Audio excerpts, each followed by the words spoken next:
is looking at different concepts. Concepts to us, or the way we presented it, is what buttons are you pushing when you are seeking integration? So we presented 4 buttons, 4 tools. Which one am I pushing further, and which one I'm leaving alone in a way? That is, so I'm not going to go into the detail of transit-oriented development. I think there's a presentation on this, but the idea is that you get a high-capacity corridor and you structure secondary hubs right next to it, and you create urban villages around those secondary hubs. We in an SUMP in Ahmedabad, we worked on that. So we did provide some inputs on how to produce those TOD corridors, which you see is really structured around corridors much in the way of Curitiba. And that had to be complete with something that was called a complete street, which is just what we were just discussing right before, which is thinking about the street in a different way, distributing space in a different manner than just fixing on motorized options. Then again, I think this is something you heard, is the 15-minute city, which pushes pretty much the same buttons, but in a different way, because it just pushes a bit harder, that one on NMT, and it releases a bit the one on public transport high capacity modes. So it depends on which ones you are trying to convene and what your city is needing. And then the third concept, and you might find many other concepts, is the 20-minute neighborhoods, which a bit more the public transport button and release a bit more the need for secondary hubs. Again, it's just a concept, and it's the way you push the buttons that is interesting, not necessarily what type of concept you create. When you go into the final question and the final problem here is, when do you seek inclusion and integration between mobility planning and land use planning? And that is a very difficult question, because you might have the tools, you might have many things that I encourage you to read in the document. It's more detailed than what I presented. But then comes the question, well, great, I want to integrate, but I don't have a land use plan. So what should I do?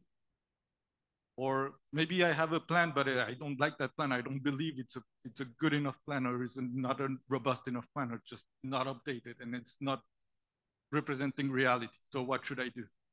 And the second one is, maybe I have a plan and it's robust enough and it's already defining many of the things I need to do. So different options might lead to different answers from the SUMP in terms of how to integrate land use and mobility planning.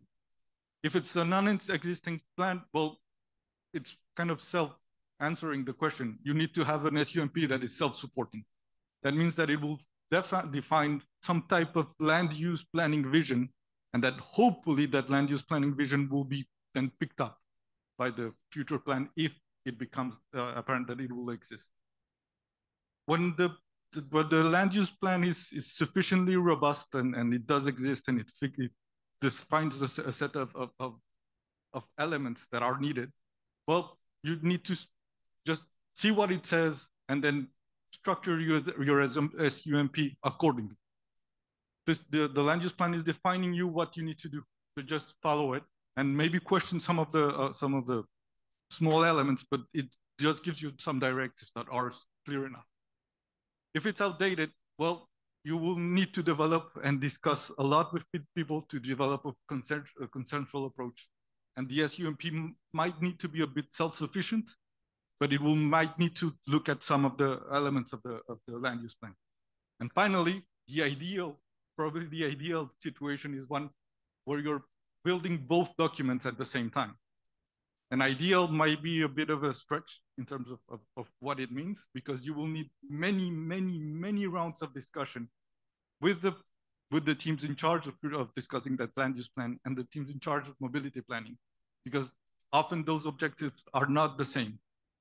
And yeah, it might be ideal, but it will require lots of work and lots of discussions when you're trying to really implement like an integration between land use planning and mobility planning.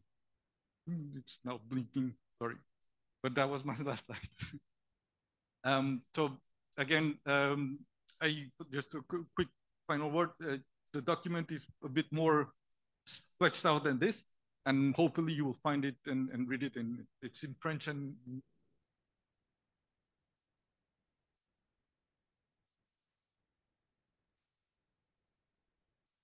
very much, Pablo.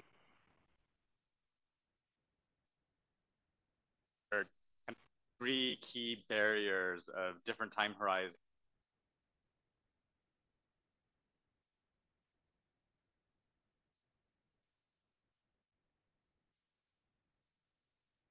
four buttons that you referred to, which I thought was really interesting.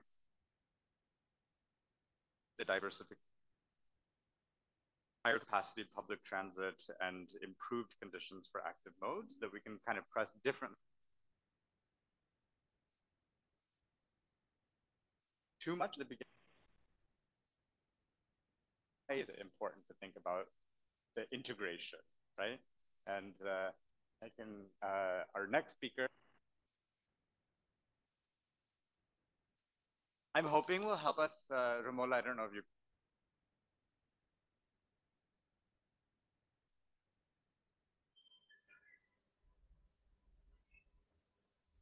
Sorry, Sasank, I can't hear you. Oh, okay. Okay, now I can. Yes, I can. Okay, so Thank you. Saying wonderful things about you, and also saying one of the things that was missing in our first presentation, as always, was maybe a little bit the rationale of why the integration is really important. So barriers and a bit about the barriers and the tactics for integrating land use plan.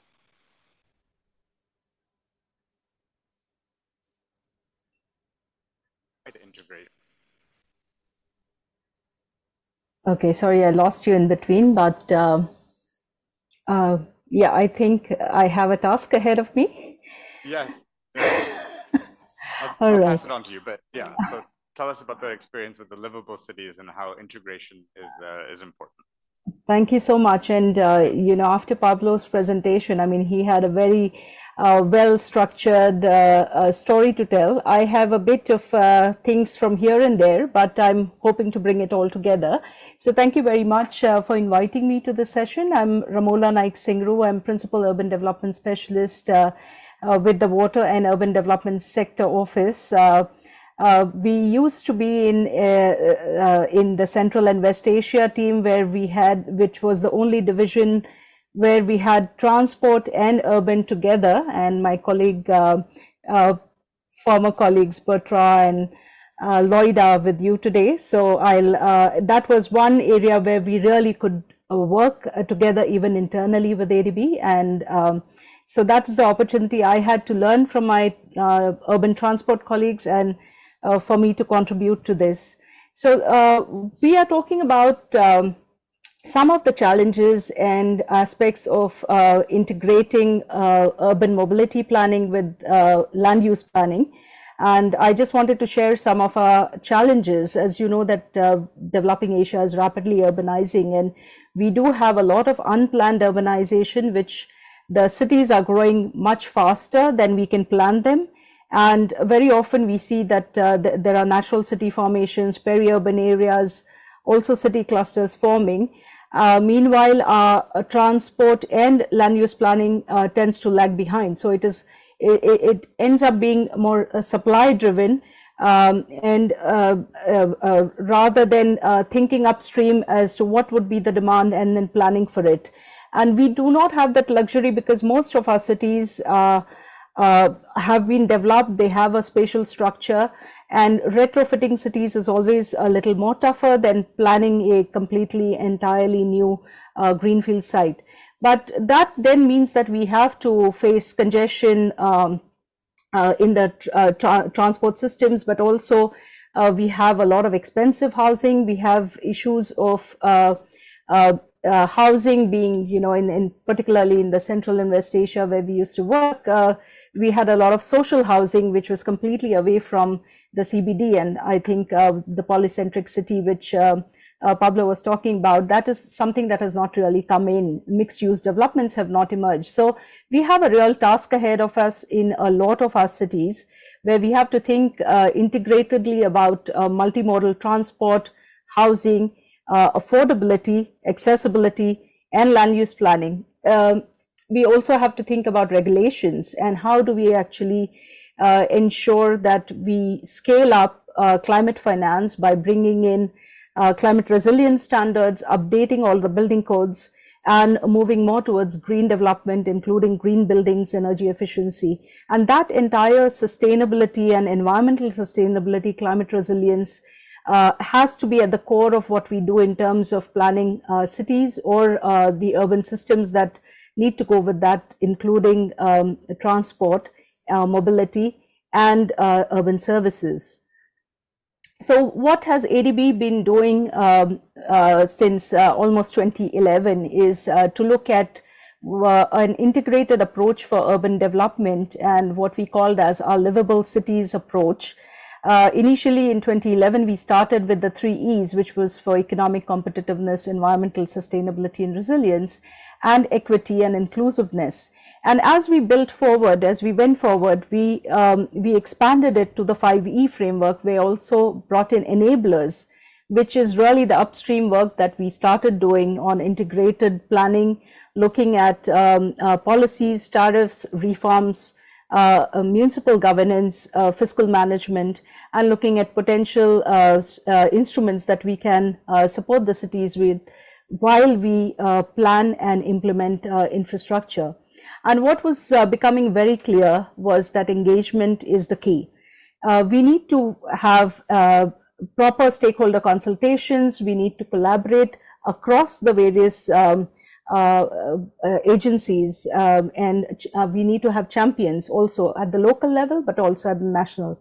So what we tried to do in Georgia, and Bertrand and Lloyd have been working right alongside since 2014, we started with a national urban assessment, and that kind of looked at how can we realize the potential, the urban potential of the country, and systematically approach what we do in the regions, but also in the capital city of Tbilisi. And we brought onto the table agencies right from the Roads Department, Ministry for Regional Infrastructure and Development, the Ministry of Economy and Sustainable Development, which was responsible for economic and spatial planning, and also other agencies such as the Ministry of Finance, the Water Supply and Sanitation, UWSCG. All of these came on the same table for the first time to start discussing what might be the way forward. So we had some luxury in terms of taking some of the urban planning on board right upstream in 2016, 2017. And we worked on developing how do you go from a status quo of a city, how do you go to a livable city, and how do you use these components to actually build consensus across. And Pablo also spoke about building consensus and a city vision when you do the SUMP.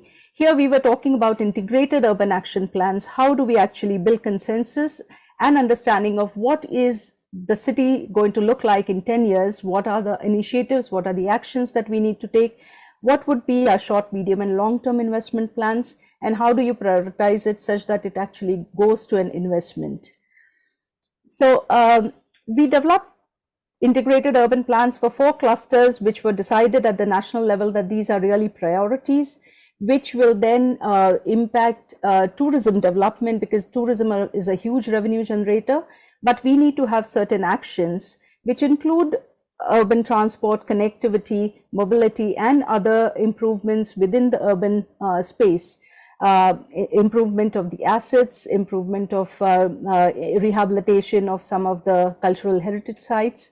And we developed these across 4 of the regions, and one of the clusters was Tbilisi. And this helped us to kind of look at anticipated co-benefits. How can we actually bring in some aspects of integration, and how do we then move forward with an investment project? So this initial planning for the integrated urban action plans led to an investment program, which was for about 120 million for all of the regions and Tbilisi. And that also improved accessibility and connectivity was one critical component of it. But it did not stop at just looking at transport, but it was much more about how do we bring in the revenue generators, which will then support these systems. So it was at several levels that one has to think upstream, and that's only then that you will have that overlap where you start thinking of improving public transport connectivity and mobility. At the same time, you're also looking at how do you preserve your ecosystems and natural assets and promote nature-based solutions and bring in public spaces, green parks, last mile connectivity, and others. One important element for us was also to train and bring in the youth, because urban planning is not a subject in Georgia. We will be supporting them to start a course in urban planning, but this was one way for us to actually do job shadowing and bring in the youth to actually increase awareness and also improve stakeholder consultations. So we had the Youth for Asia who actually went around with our consultants, and they did transect mapping, they did asset mapping, and they worked around with the communities to identify how they can bring in their expertise and also improve, get better feedback from the stakeholders on what needs to be done. So this has led to some of these initiatives, which are about, we had since we've been preparing the Tbilisi Sustainable Urban Mobility Plan, which will shortly be approved as the Tbilisi Integrated Mobility Plan. And that also covers a lot of aspects which we brought into our project, where we have the Tbilisi metro stations rehabilitation. And this one was much more about improving accessibility for the persons with disabilities, but also improving the second access, because there was an issue with some of the metro stations, as you see here, Khamatali Theatre Station, where it was extremely crowded. The entry and access was hazardous, and the safety and security aspect, and it was a fire hazard. So we wanted to bring in a second access to ensure that there is no overcrowding, and that is what we are currently working with the city of Tbilisi on. And this will improve not just accessibility for the entire network, but also specific access, second access in 3 stations in the whole network. We also, alongside, were starting to plan some of the public parks and public space management around some of the traffic hubs, where we could divert traffic and ensure that there is more public space and there's better walkability. Also bike lanes and other greenways. One of the ideas that Tbilisi city has been exploring is the super blocks, where Barcelona, of course, everybody is aware of this concept, and we are working with the city to pilot about 3 neighborhoods based on the super blocks concept, and trying to look at how we can also rehabilitate some of the inner city areas. Traffic management and eco-mobility is on the cards next, and we will have a project which our urban transport colleagues will take forward, urban mobility colleagues, I should say. So that's about Georgia. I also wanted to just briefly touch on one of the projects from People's Republic of China, where there is the first bus rapid transit which was put together, and this really looked at the compact city and the TOD principles which were presented by Pablo earlier. It also looked at improving bicycle and pedestrian networks, creating spawn cities concept, the blue and green and gray infrastructure, and use of nature-based solutions. This also had a strong impact on the health of the citizens, and that's why it's also a healthy city project, where we had the health impact assessments conducted here. And lastly, really one of the key projects which our division had done was the Peshawar bus rapid transit. And this one, I just want to highlight, you may have seen some of this outside in the conference, and I'm sure that there are others who are talking about this. But what was important in this project was the upstream engagement. What was important was the upstream engagement in planning, because this brought in some of the informal sector into the system. We also moved more towards an environmental friendly system, ensured that there was last mile connectivity. All of this took place because of a good stakeholder consultation. This project also brought in universal accessibility for women, for persons with disabilities. It brought in more women into the system. Women had to actually travel more with some of their male family members, otherwise they weren't allowed to travel. But with this system, they are able to travel independently, which is quite a big deal. Almost it went up, public transport share went up from 2% to 20% for women in this. And then this was also a gender responsive design in terms of safety, security, bringing in prioritized seating for transgender, which is one community which was excluded previously. And so this is a very good inclusive design of public transport system. So I just kind of thought this would be a good example for you to look at and study in the future to apply within your city. So I'll stop there. Thank you.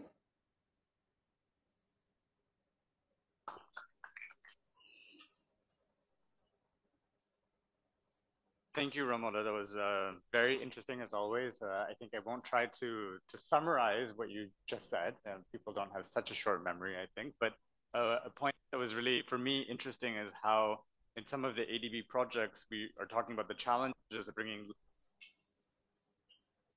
but the projects are delivering on kind of measures that do that, no? Like the Tbilisi project, where that are being financed, both kind of transport related measures, but also green spaces and parks. And maybe that's also motivational for cities and for local governments to think about.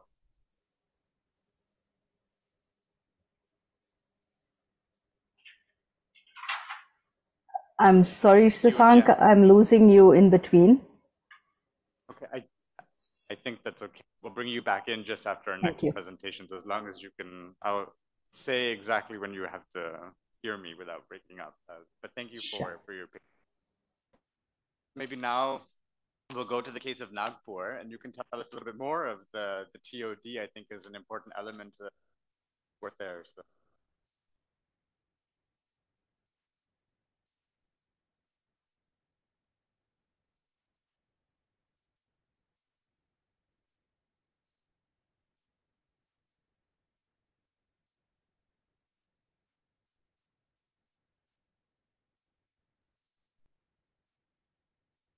So good evening. I think I am the last batsman. Okay. So I am standing here as per the order of Mr. Clement.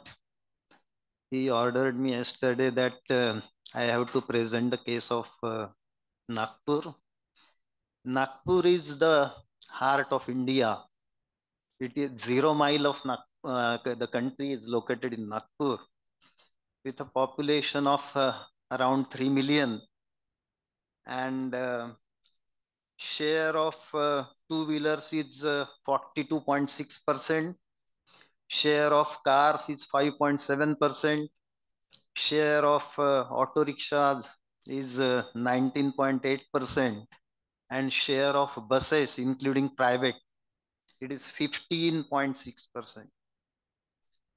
Total trips that happen in the city per day are estimated to be around 52 lakhs. Out of that, 90% are vehicular trips and only 10% are walk trips.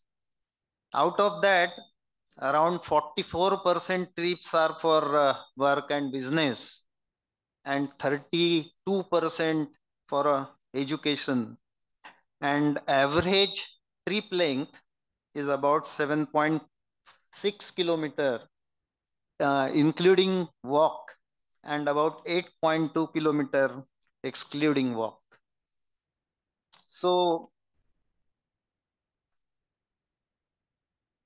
this is the vision of Mahametro.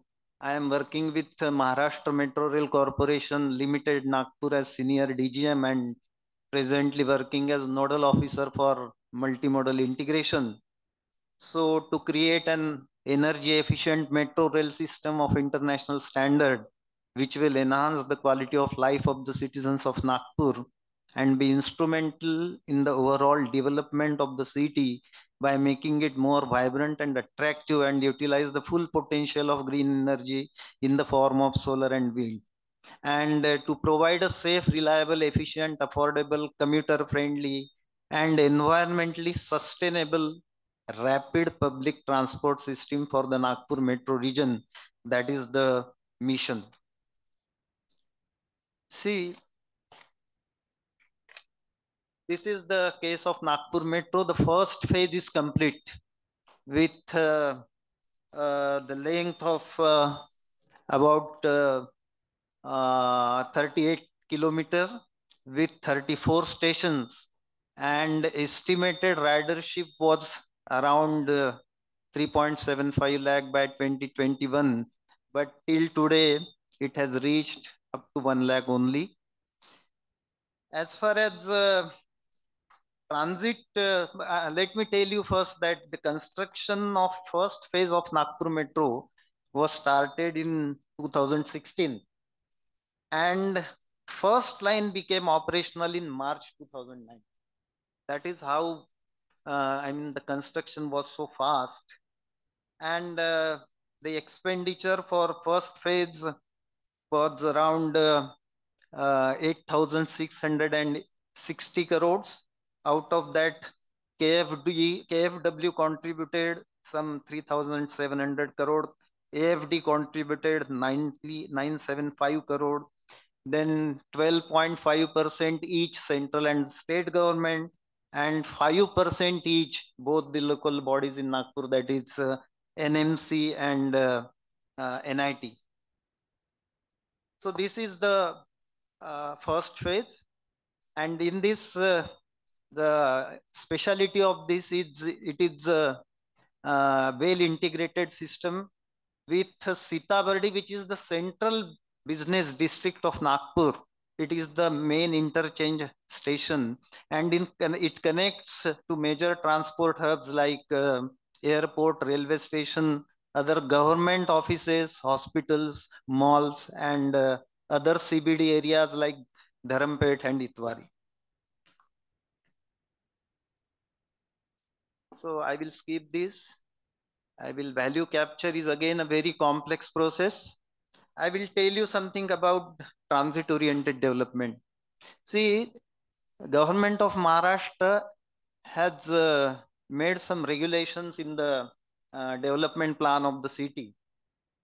The 500-meter area from the center of metro is declared as POD zone. And under that, high floor area ratio is provided. And out of that, metro has got around 159 crore from 2019 to 31st March 2023. The expected amount was around 1,000 crore, but because of this corona and all that, this has badly affected. And as far as political support is concerned, we are having Mr. Nitin Gadkari, who is handling Ministry of Road and Highways at the center. And our Deputy Chief Minister, Mr. Devendra Fadnavis, is also from Nagpur. So getting money and political support is not at all a problem. Then one more thing the state government has done, the stamp duty is increased by 1%. Earlier it was 6.5%. Now the government has made the stamp duty on transaction of properties increased by 1%. It is now 7.5% for metro only. And out of that, till today, Nagpur metro got 325 crore up to 31st March 23, and Pune metro is also being handled by Maharashtra Metro Rail Corporation. Pune metro has got 467 crore for out of this stamp duty.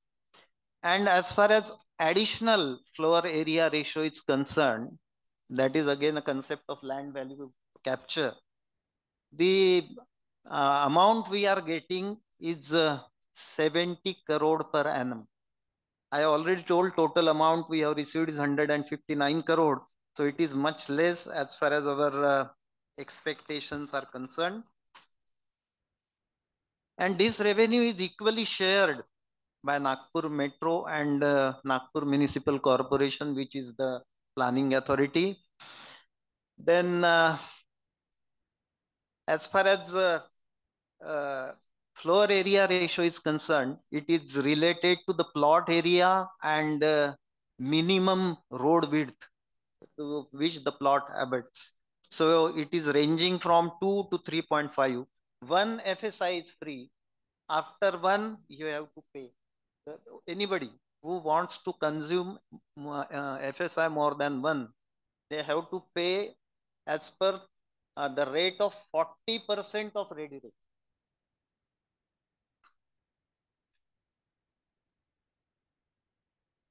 As far as electricity requirement for metro station is concerned, I take pride in telling this August gathering that our Maharashtra Metro Rail Corporation building has got the award of best green building in country last year only. And electricity requirement for all metro stations in first phase, the requirement is 29 million units per year. Out of that, as of now, 20% is generated through solar system. And our target is to reach 50% by 2024. Our out of 38 metro stations, 36 metro stations in phase 1, 25 metro stations are equipped with EV charging infrastructure for four-wheelers, and 2 metro stations, one is terminal station, that is Airport South, and Subhash Nagar station, that is equipped with charging infrastructure for three-wheelers. Why these three-wheelers? Because for integration with, for feeder service, we are taking help of local body, that is Nagpur Municipal Corporation. See, there are two bodies running mass transit systems in Nagpur. City bus service is being run by Nagpur Municipal Corporation, and metro rail service is being run by Maharashtra Metro Rail Corporation Limited. And despite having two agencies, there is very good coordination as far as the integration is concerned. We had requested Nagpur Municipal Corporation for rationalization of total 42 routes. Out of that, 11 routes have already been acted upon by Nagpur Municipal Corporation, and because of that, 10% ridership is also increased. So these are the NMC feeder bus routes. Then we have also deployed e-rickshaws. The e-rickshaws we have deployed through private agencies. The system is that the agency has to bring in the required number of e-rickshaws. They have to maintain those rickshaws. They have to charge. If they create their own charging station, then we don't charge electricity fare. But as of now, they are taking use of our charging stations. So we are charging only electricity charges, fixed charges for the e-rickshaw 1050 per day per e-rickshaw. And one more type of e-rickshaw is there, which is the advanced one. For that, we are charging 1500 per day per rickshaw. So we are getting some money out of that also. One more innovative thing we have done. There is a regional transport authority in Nagpur, which is headed by the divisional commissioner, who is a very senior IS officer. And RTO, that is regional transport officer, is the member secretary. A deputy commissioner of police traffic department is the member. What we did, we talked to the auto rickshaw unions in Nagpur, and we asked them to run their rickshaws from metro stations, to and fro, with fixed rates, and rates are fixed by RTA, that is Regional Transport Authority.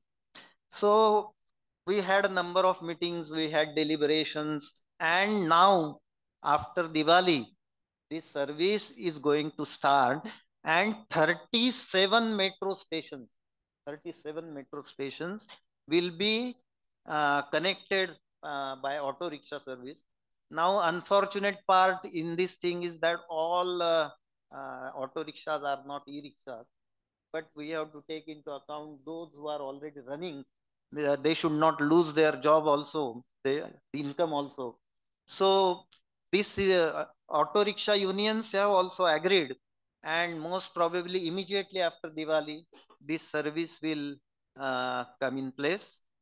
So this is the most innovative thing, and this is the note of this initiative is taken by the Ministry of Housing and Urban Affairs, Ministry of Industries also.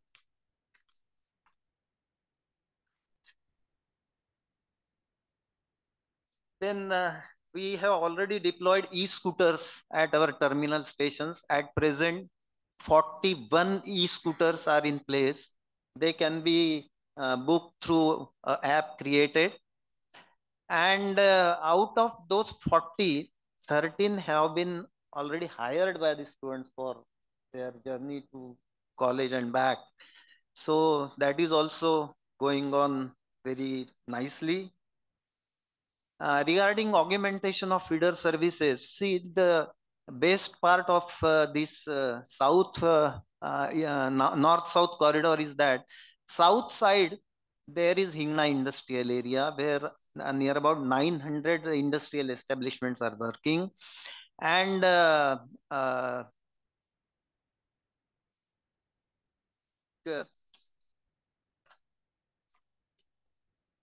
west side there is Mihan SEZ area, that is special economic zone area where IT giants are working. We had a meeting with them. See what we are doing for promoting metro. We are having extensive stakeholder consultations. We are having meetings daily with industrial establishments, with hotel associations, with hospitals, with colleges and all that. And for last 2 months, we had 42 metro samvad.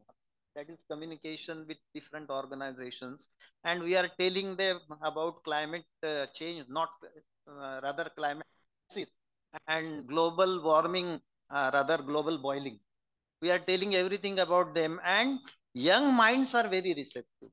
So I take pride in telling in this August gathering that we approached 2 engineering colleges on western part of Nagpur, and there are around 5,000 students taking education there. We talked to them. We had a communication with them in the amphitheater. Yes, I will take last 5 seconds. And out of that, after telling the story of metro and importance of public transport and climate change and global boiling, everything, out of 4,000, 2,500 students purchased card on the spot.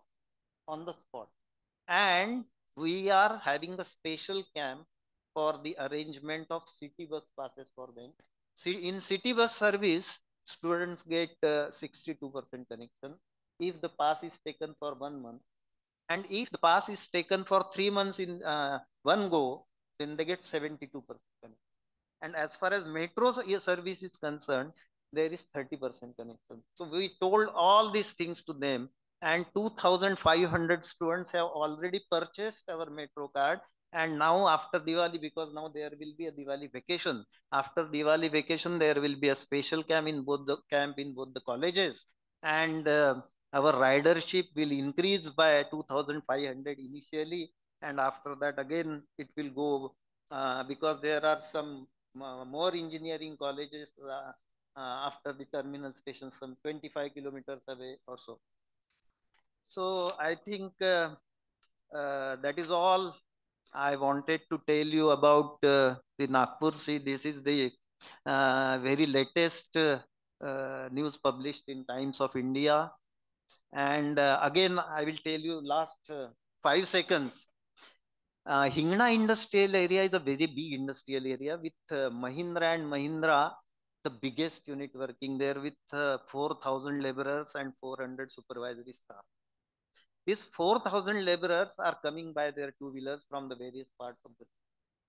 We have asked them, see, yeah, fortunately, this Mahindra and Mahindra is having the policy to become net zero by 2020. So they are responding us, and now they have agreed that some concession from their side will be given to the labor class for commuting by metro and city bus. This thing we have done arrangement with Nagpur Municipal Corporation for these 4,000 labor class who will come by metro to the terminal station, which is just I think 500 to 700 meter away from the unit, and from there they will go by a city bus or they will walk. So this will again increase our ridership. So somebody was asking question, how do you interview people? How do you interact with the people? So our is the, I think, innovative way. We directly approach customer outreach program is the main thing we are doing. Our MMI team is busy daily with for interactions with so many organizations. So thank you very much for patient hearing. Thank you.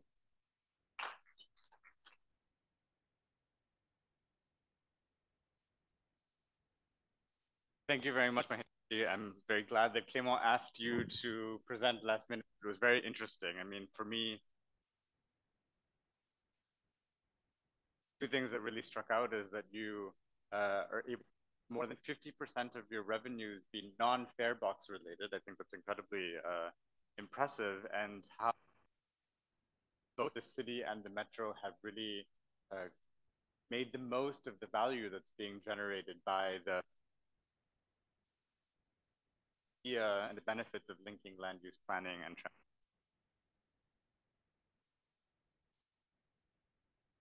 right. Maybe we're going to be quite tricky with one new additional panelist joining here in person.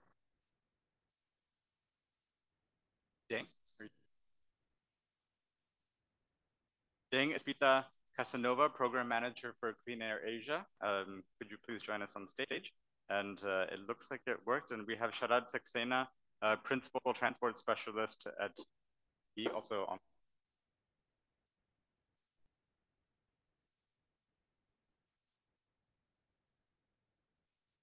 Going to move over to the chair and maybe start the question with Deng, who's been working with Clean. So, I mean, obviously your priority is Clean Air Asia, is clean air, but you've been working a lot on supporting cities and integrating these. Tell us a little bit about benefits that you see of thinking about land use. Whether it has also been.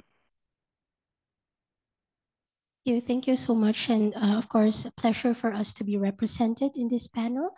I've been hearing a lot of talks and discussions coming from the transport, the land use experts throughout the day. And I guess I wanted to refer to the tools for integration and the approaches which were earlier presented. And I guess the key message here is that while we do consider, of course, transport and mobility indicators in the integration process, it's always important to remind ourselves that air quality and climate indicators should in parallel be considered.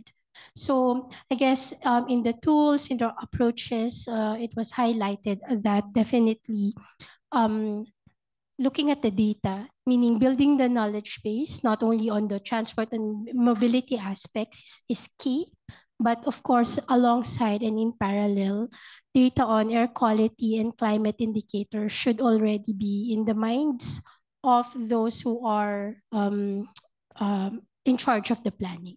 And I guess this also translates to how, of course, we engage stakeholders, because it's now really beyond just engaging the transport office or the planning office, but rather involving the environment office, or if there is a climate office in the city, and that's also, of course, better. And then I guess I listed here a key component or a key aspect that we should look into is that identifying the capacity building needs of such offices. So in our experience, cities are only beginning to really look into these aspects of land use, transport, mobility, and of course, climate and air quality in an integrated manner. And so technical capacities and even management capacities are not yet really that at par, or really maybe limited or not yet established. And so it's always important to figure in, activities that would really understand where these offices or agencies are coming from, for us to provide that technical assistance or capacity building support that they would need. And of course, this would then later translate to that participatory approach of putting together either, of course, climate sensitive or air quality sensitive transport route plans, or comprehensive development plans, or land use plans, whatever we may call it in our in our governments, but really making sure that air quality and climate considerations are already mainstreamed. And that would then finally translate, of course, to a suite of projects that we are confident that not only addresses, of course, the mobility and transport aspect of the needs of the city, but also the environmental, specifically air quality and climate considerations or targets that we are aiming for. Thank you very much. You mentioned capacities, and I thought it was interesting. So in the livable cities framework that Ramola mentioned, 3 E's, and then they added 2 E's and enable. I also mentioned the avoid, shift, and improve, but the maybe more up-to-date version is enable, avoid, shift, and improve. So this idea of capacities is really important, I think. And maybe I'll go to Sharad. So when you're working on metros in India, we had this really interesting presentation from Nagpur, where they were able to leverage the construction of the metro to generate more revenues for themselves. What kind of capacity building is ADB offering? How are you approaching, especially those things where maybe there's a land use plan that didn't allow more density in certain areas, but then there's an opportunity that arises that contradicts existing plans? So what kind of capacity building are you doing to think more innovatively and addressing the linkages of different types of projects and plans? Right. Thanks a lot, Sasank. So I hope I'm clear. I'm audible.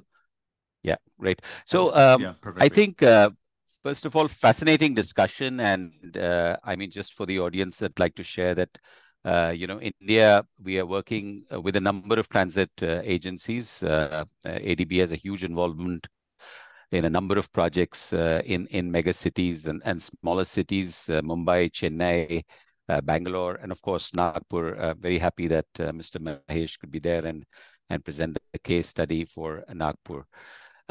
I think just to backtrack a little, and it was very interesting hearing Pablo, and he talked about the transition for India as well. I think it's been a very interesting journey. The first transit project, urban rail project, in the city of Calcutta, I think it is now a network of about 50 kilometers, took almost 50 years. And I think, the initial days, it was just so challenging just to get that transit project, happen and make it happen. And there was very little attention to some of these other elements that we are talking about, particularly integrating land use. And the focus was only on, building the transport system. I think we've come a long way, and now clearly there is, huge amount of effort and development has gone into really streamlining this process. And that's why we actually have transit systems now operational in 16 cities in India. I think an equal number is now under construction, and perhaps, in a few years' time, India will have the second largest transit system in the world. The challenge of integrating land use has been a very dominant part partly because, while the process of developing the transit system is fairly well structured now, and there is a definite agency, when it comes to land use and integrating it, you're dealing with multiple stakeholders, you're dealing with a lot of different laws in different states and so on. We've actually been through this process with a number of these agencies in different states, and everybody's, I think, in a different kind of level. Maharashtra and Mr. Mahesh described, the efforts that they've made is far advanced. I think to add to Mr. Mahesh's presentation, this Mahametro is one of the unique agencies that's been vested and treated as a planning authority. So unlike some of the other transit agencies which have to go to planning authorities for seeking approvals for doing related land development, these guys are already a planning authority, and all the land which has been designated as a TOD zone, they can actually plan for it and get it developed in a systematic way. And for Nagpur, 500 meters on each side of the transit corridor has already been designated as a TOD zone. So that is an area that they can actually develop systematically. And, that's something that we are working with Mahametro to see how we can further incentivize and redevelop some of these areas to make them sort of comprehensive and ideal TOD zones. In some of the other states, I would say, which are still behind the curve, we've been helping the state agencies to actually come up with a TOD policy where there is none, to actually build capacity by creating at least a core group. And many times this core group now sits within the transit agency. So there is close collaboration, and they can actually become the focal group for actually coordinating TOD efforts in this area. I think one last thing that I would like to mention here is the concept of influence zone plans. And this is again a concept that comes up with the whole planning aspect. And that in recent years has become more formalized in India. Earlier, it was a vague concept of, doing this planning and trying to integrate land use with these transit projects. But now I think this has become part of the jargon. For each of the stations, we actually try and create this influence zone plan, which will be about 1 kilometer or 800 meters radius around the station. And then this gets duly approved in the administration and becomes a comprehensive plan that all the stakeholders and all the agencies can actually work together to try and implement. And that, I think, is really paving the way for a more systematic, land use and transport integration. I'll stop here. Thanks. No, I think that's really interesting. So these influence zone plans are something that's kind of a helping bridge the land use and the transport planning. It's kind of preparing the TOD strategies for each of. You mentioned there's nearly, 16 metros that are coming up. Are you facing any instances where there's a bit of resistance so from Monterey about where to place the BRT or the metro systems? Yes, no, absolutely. I think, of course, land is a very tricky subject, and acquiring land acquisition, I think, would be the most biggest challenge, either for creating the transit system, and of course, any redevelopment is fraught with a lot of issues. I would say we've again sort of made a lot of progress, and I'll take the example of the Delhi Meerut RRTS, which is a regional transit system that ADB is supporting. It's very similar to the RER in Paris, and the RER Paris lines integrate with the Paris Metro, and that's the concept that's being planned for India's National Capital Region. We'll have lines similar to the RER coming into the capital and then integrating with the Delhi Metro. I think the main hub for this, and we had a very interesting sort of case study in how to sort of really integrate the different modes and create a comprehensive system. We've managed to actually relocate the bus station and the bus terminal to bring it closer to the RRTS line. We've integrated the RRTS multimodal hub with the main railway station by actually creating an elevated walkway and installing a travelator, an airport-style travelator, so people can actually move with their baggage, etc. There's been a very close integration with the Delhi Metro lines and each of the RRTS stations. And so it's been an interesting journey, and we've actually learned a lot as we've come along. But I think from all stakeholders and from all levels, there is a lot of interest in actually making it happen, because people realize that it's a really win-win if this actually comes together, and hopefully I think we'll be able to do that quite effectively going forward in the other transit projects as well. Thank you very much. So when Pablo presented, he mentioned these sort of 4 buttons that we could push to try to get those land use plan and transport plan together. And we've been talking a lot about one of those buttons, which is the TOD. Maybe Ramola, are you still there? Yes, I'm here. And can you hear me okay? Yes, yes. Yeah, okay, great. So the other 3 buttons, in case you don't remember from the presentation, was multi-polarity, so designing cities with multiple poles, targeting higher densification where it makes sense. I mean, maybe we need a little bit less in Manila, but in other places, certainly necessary, especially in the geographies you're working, and improved conditions for active mode. So those were 3 additional kind of levers for integration. Are you using any of those in any of your projects? And maybe give us. Yeah, I think all the ones that were mentioned were quite helpful, and in some way we are using some of them, particularly the densification, as you mentioned. I mean, that is one area where we are supporting in terms of planning, increasing densities, whether we are talking in Uzbekistan or in Georgia. We did also give some advice on transit-oriented development around the railway station in Tbilisi, and for some reasons that did not come into our project, but we did do the concept plan, and the government is quite seriously taking these on board. So it's not always that some of these come into the ADB investment pipeline. The way that we are approaching this is that the integrated urban action plans are a menu of investments, and whoever is best placed to take that investment forward, whether it is IFI, whether it is through the government budget, or it is donor partners, including the private sector as well, they can come in and pick these investments. So this actually helps us to be more comprehensive in what the city needs, and it's not really just the onus of 1 or 2 donor partners and the government to actually implement this. So that's the approach that we have taken, and it kind of fits in well with what the government also sees as their 10 to 15-year plan for the city.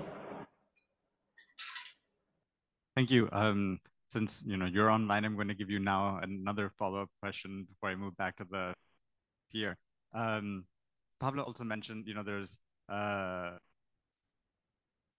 there, and then you have to, so existent to non-existent and inadequate. And for each of those kind of existing plans, when we come with a suggestion for integration or new plans, we'll have to take a approach. So what are you facing in the cities that you're working with? Do you see a lot of rigidity in land use planning that's making it difficult to bring in some of these livable cities approaches, or is it quite opportunistic and where there's not so much plans and you start supporting them and developing? What is the content? I think it's a very interesting question, and it's quite true that very often that there are a lot of siloed approaches. Thankfully, what has happened over the last few years is ADB and other donor partners have also come in to take a coherent approach, and we do have established country partnership platforms, and we have these donor coordination meetings fairly regularly, whether in Georgia it is with AFD or GIZ and EBRD and others who are working in the space, including now in Uzbekistan. The government has taken a more strategic approach with the Agency of Strategic Reform to ensure that There is a consistent dialogue on land use planning, sustainable urbanization, and transport planning. So I think there is an increasing awareness that we need to be more comprehensive. We've had the cases where a Green City Action Plan is being developed for the city by BRD, and ADB is developing integrated urban action plans. And how do we actually come together? So at any given point, we try to ensure that all of the previously developed plans and the recommendations are first encapsulated in what is going ahead. And I think the word that Pablo used was operational plans, but what we use is more action plan, because it has to be action oriented, and that action needs to have a definite financing mechanism attached to that. Without that, it will not get implemented. So while there are strategic plans, and you can call them master plans, strategic land use plans, unless you have a specific action plan which is linked to an investment program, it will not actually get implemented. So that is where the difference comes in, that, you know, these are much more relevant in the shorter and medium term cycle, and that's where the coordination needs to happen and take place. And we are glad that we are able to lead some of this coordination in quite a few countries, and in other places we have other IFIs leading this. So that is where the coherence comes in. But increasingly there's an awareness that we cannot have standalone siloed plans going ahead on their own. One other aspect that I just wanted to mention is that increasingly we are getting requests on energy efficiency. So while there is the urban and transport, or energy sector is also coming in to take a more comprehensive look. And like we did in BRT, where we had the waste to energy coming in for the buses, I think this is where we really need to bring in much more integration across the sectors. Thank you. I'll stop there. Thank you very much. Maheshji, I know you work for the metro and not for the city itself. But when you hear about all of these plans and integration and maybe an energy efficiency plan and waste to energy to, I mean, you're already quite innovative and really integrated. Does it at some point, I'm being a bit provocative because, you know, we also work on plans. Does it become too much planning for the city governments? Yes, it becomes too much planning for city governments. It is true. Because see, there is one development plan. There is regional plan. There is for smart cities mission, we had to prepare smart city plan. Then for Jawaharlal Nehru National Urban Renewal Mission, we had to prepare city development plan. So it becomes planning and planning and planning, and implementation part is comparatively less. It is true. Yeah. So as people who support in preparing plans, you know, mobilizers to be Clean Asia, what can we do to help cities maybe, I don't know, to feel like it's worthwhile? Should we just do less? Should we integrate more? Do you have some suggestions? Should we leave you alone? Should we leave you alone? What can we do to help you when you're, you know, being faced with this kind of pressure to do all of these plans?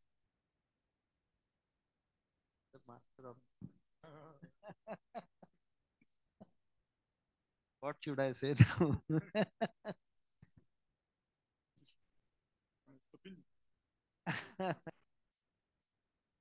I think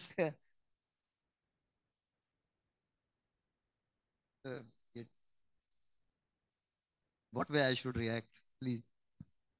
No, I thank you for being so diplomatic.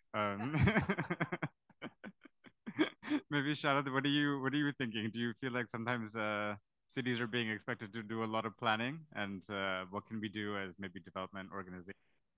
Yeah, no, Shashank, I think it's a very good question, and that's very true, because I think at the early part of the process, I remember when this big fund was created by the central government in India, and one of the requirements for getting access to this fund was that you should have a plan, a mobility plan for the city. And then, you know, I remember, you know, every city hiring a bunch of consultants to create a plan without, you know, sort of really being committed to that.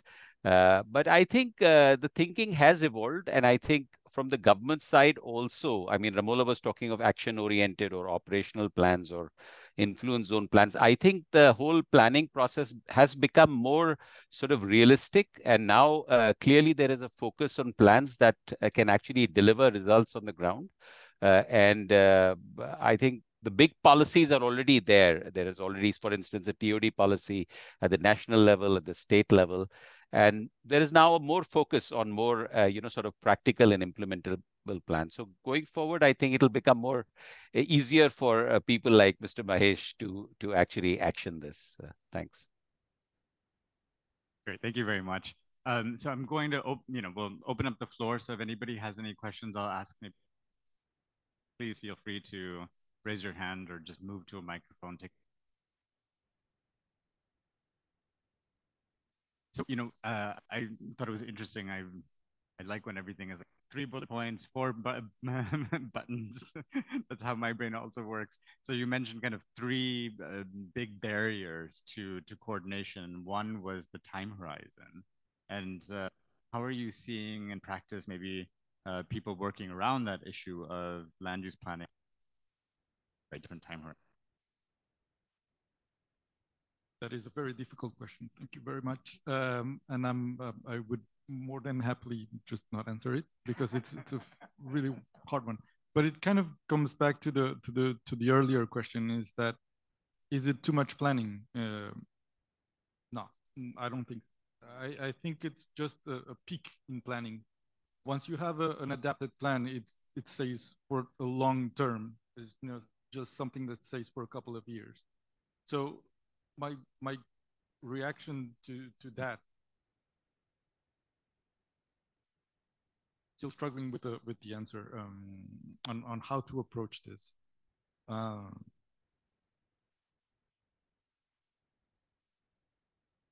I don't really have a proper answer to give. It's a very difficult question to me. Can you give me 2 minutes to think about it? Of course. Sorry. Does anybody have any questions for the panelists or any thoughts that you'd like to share? Yeah, please. We need to give him 2 minutes to think. So your time in asking the question.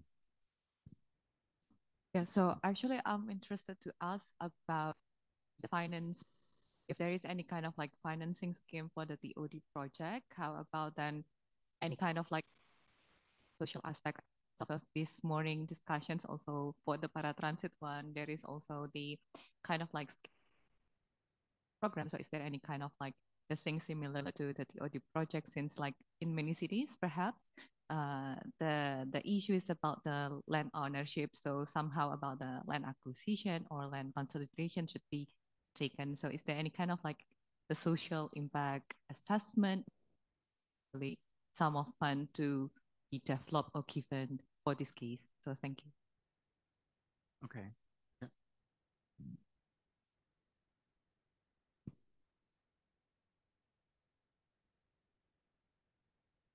Yeah. On the two, like, do countries and cities struggle with too much of planning? We have been doing some analysis on the policies and plans. We have seen, like, in a particular country, you will have at least 20 to 30 different kind of plans. So one thing what we have noticed is, if a country is very serious with the planning, majority of the measures flows across different plans. So the recommendations are consistent across different plans. So there is not much of a inconsistency among different plans. So we know that that country is very serious about policy making. So we can segregate which countries are doing very good with the planning when we look at the measures and we see consistency across different plans. Yeah.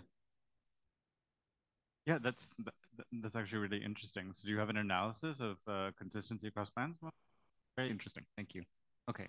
Yeah, so thank you very much for the 2. Thank you very much for the 2 minutes to think about this. And it might not be the good answer for this type of question, but actually the way you kind of can solve this is going down in the cascade of planning and thinking about more operational plans, where once you go into the details, and I think that was addressed I think it was Pramola's presentation, where the more you go into the operational plans, the more linkages you can create between the two plans, and the more time horizons coherence you will find.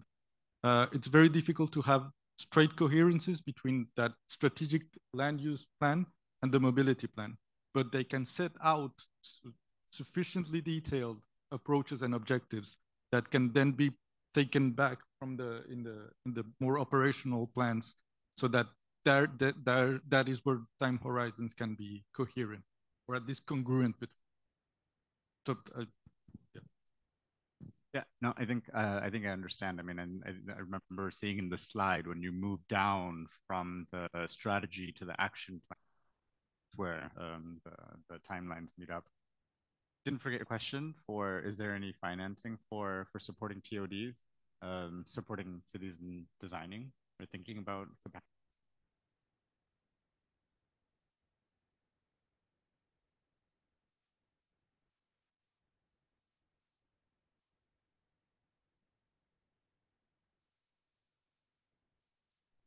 Yeah.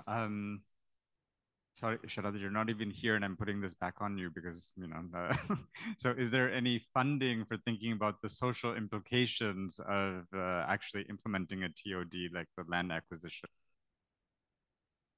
Yeah, no, thanks, Shashank. So I definitely, I think, you know, in India, for instance, these influence zone plans that we are developing, which are then sort of identifying areas where new developments have to come up or redevelopment has to happen. These are also subjected to the government norms, which already has prescribed stipulations as to what percentage of that housing, for instance, that's going to come up should be affordable housing, or for the real weaker and marginalized groups. And so it becomes an inclusive kind of a development, and it's not some kind of a only for the rich or very elitist kind of development that's coming up close to the stations. I think to the extent that these schemes are projectified and they are included within, say, the transit project, or you know, developments which are coming up along the transit schemes, they become part of the project cost and are eligible for concessional financing, as is the transit scheme itself. In addition, of course, ADB and I'm sure other financing partners are also to support, because this is a very important area, are providing a lot of grant financing also to really help develop these schemes. We have provided a significant amount of grant financing associated with our projects to help conceptualize these schemes and take them forward. And that's something that we will continue to do. Thanks. Thank you very much. I was thinking about the Devour project this morning. You know, we know that there's 5,000 jeepneys, 7,000 operators, to maybe 20,000 people who were impacted. Those numbers come from the studies that were done prior to the project starting using grant financing, presumably. No? So, any other questions? End of the day and a little bit of a difficult topic there. Yeah.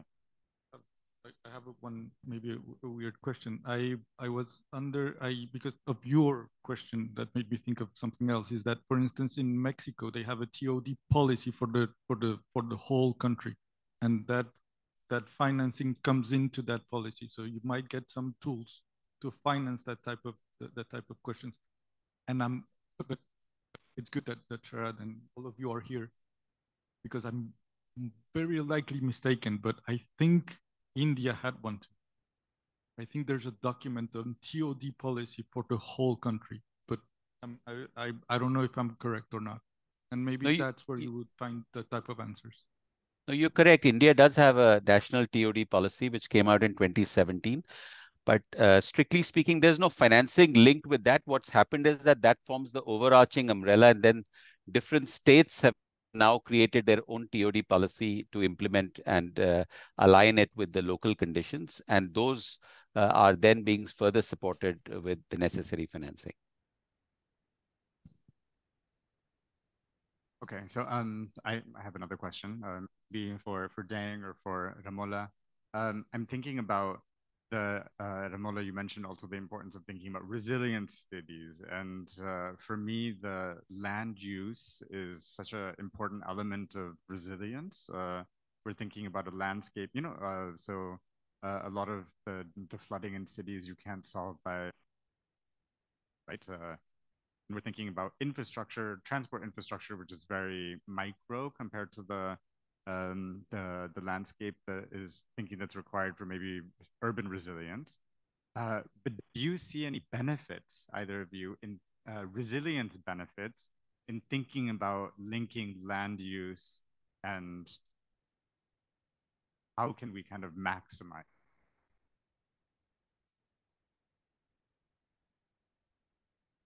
Yeah, Ramola, do you want to start since you're Sure. not here? Thanks. I can go. Benefits are huge. I mean, there are co-benefits as well. And I think one of the examples that I can give is that in Tbilisi, we are looking at some of the parks. There is the Digomi Park, and we are putting in some nature-based solutions, whereas initially it was thought that we need to kind of the design from the city was much more about having a concrete retention wall, and we brought in and showed that the cost benefit analysis of actually bringing in nature-based solutions. And I think this awareness for kind of spun cities and bringing in resilience is increasing across most of our DMCs. We also had a delegation from Thailand who was interested in looking at how do we actually densification with nature-based solutions, with transit-oriented development, so and tourism development. So it also brings in affordable housing, what Sharad was talking about. So it's about now looking at comprehensive neighborhood development, which can bring in all of these elements. And linked to the financing question, this also enables us to then unlock the green finance that we can. And I think that's the idea now, is that if we are going in for green transformations, then we need to cover all these aspects and not just talk of one without the other. I think the PRC case also, which I presented, they really thought of it as an entire corridor, the entire section was designed. I mean, the complete streets that Lloyd and Pablo and Bertrand and all have been speaking about, bringing in that aspect and ensuring that we are looking at spun cities and stormwater drainage and ensuring that, that entire cycle is taken in. And very rightly, Dang had mentioned that we need to bring in the environmental team within the planning. And that's exactly what we did in Tbilisi, where when we had to change the design, is we brought in the environmental planning team and provided this, counter design, because unless you see the alternatives and options, you will not really see the value. So I think one is about bringing in the cost benefit analysis, not just short term, but also longer term benefits that we can bring in with this kind of approach. I'll stop there. Thank you. That's interesting. I mean, we saw a few cross sections of complete streets, and it's mostly at the surface level, and we're thinking about all modal share. But when we're doing a secondary cities project and we do roads, the drainage is usually part of the street as well. So it'd be interesting to think about complete streets also including drainage and improving resilience that way. But I'd love to hear your thoughts as well, Dang. Yeah, thank you, Ramona. And I think just to add very briefly to what Ramona said, it's not just emissions, like savings that we are looking at, but also the welfare of those who would be like practically protected from exposure when we think about proper, like integrate the land use plan and this different mobility and of course environmental, like air quality and climate benefits that we would derive from that aspect of the planning. That's also where I guess to also maybe comfort our city governments that definitely there's opportunity to look at baselining as a collaborative and coordinated activity among environment planning and also maybe health sector, maybe looking at or integrating the database that would show in X years how many lives have we saved because of this particular measure or this particular intervention that we have introduced in a specific jurisdiction. So there's really those opportunities to really lessen the workload, integrate, decision making, and really pull together information that would lead to, of course, science-based policy making. Sounds great. I think we're just about with our day. We'll have a wrap up, but yeah, go ahead. A remark or a question? Yes. So yeah, maybe because it's very interesting that you were asking about resilience. And I think very often we see that through the lens of climate change, which is absolutely correct. And so this discussion about green infrastructure, nature-based solutions is absolutely necessary, and also a strong argument again, yes, to rediscuss the allocation of urban space towards the different transport modes. Yeah. So you could assume that it's an additional complexity. Now we have walking, cycling, public transport, cars, utility vehicles, then additional space for like a kind of infiltration of water into the soil and so on. Yeah. So it's like kind of on the one hand, adding a complexity level, on the other hand, saying, okay, but that's really an argument for using the space for private cars. But then additionally resilience, and there is a good nexus or like kind of a synergy with land use planning. It's again, like think of the different other threats, not only climate change, but also, for example, economic pandemics, types of conflict, rise that people can't afford anymore, moving in public transport. There is a fuel shortage. There's whatever type of crisis, or people, yeah, for whatever intervention. So we can see that a city where you have all the basic services in 15 minutes around, yes, people can walk or can cycle, and that's also a way making a society more resilient, keeping up basic urban functions, yeah, being prepared to a number of different types of crises. And that, I think, narrative that we need to get into integrated urban planning, mobility planning, and goes even beyond simply achieving climate targets and sustainable development goals. It's absolutely necessary to keep the normal functioning of our cities. Great. Thank you very much. I think the shocks and the chronic stressors that our cities are facing could really be air pollution and lack of jobs. And it seems like there's a lot of consent. Integration is the way to go. So maybe I'll stop at that and thank all the panelists, and thank you, Ramola and Sharad, for joining us online. It's not always easy with the technology, but thank you very much. And I will pass over to Anna to come conclude. Yeah, that's fine. Sorry. Thank you very much.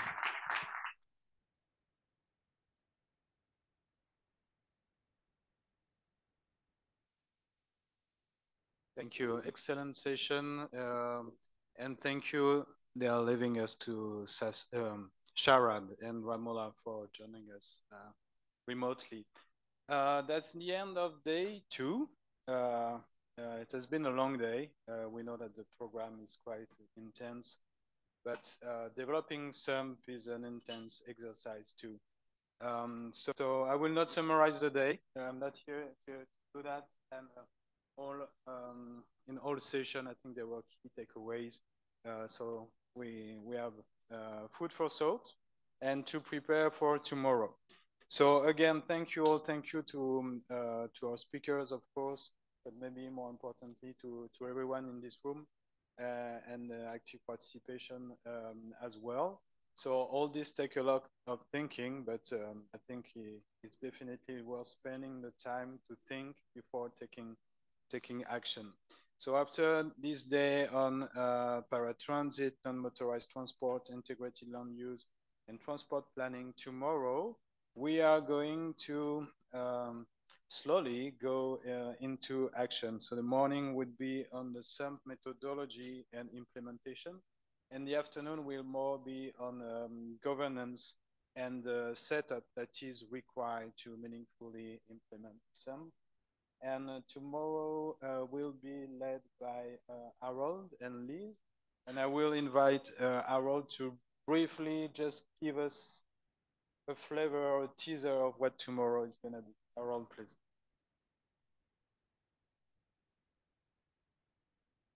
Thank you, Bertrand. This will be a short teaser or flavor giving for tomorrow's sessions.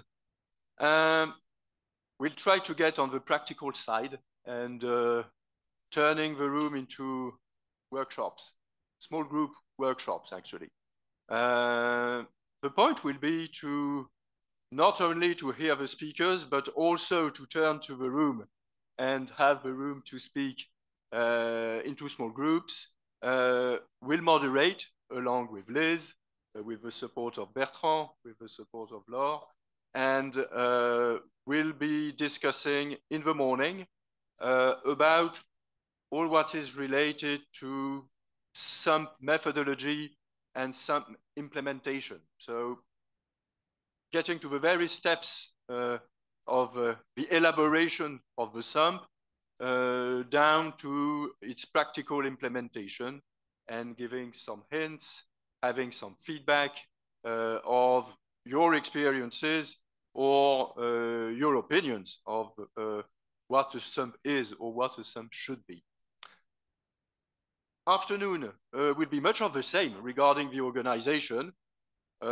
Another workshop, a little keynote speech at the beginning just to give some insight into the workshops, and will be dedicated to governance. So we'll try not to make it a too big word and to make it very practical with some understandings of what governance can be for the SUMP, what needs to be addressed regarding the topic, how can a SUMP elaborate its own bit of governance as well for its own purposes, with some examples regarding SUMP observatories and, more broadly speaking, transport authority.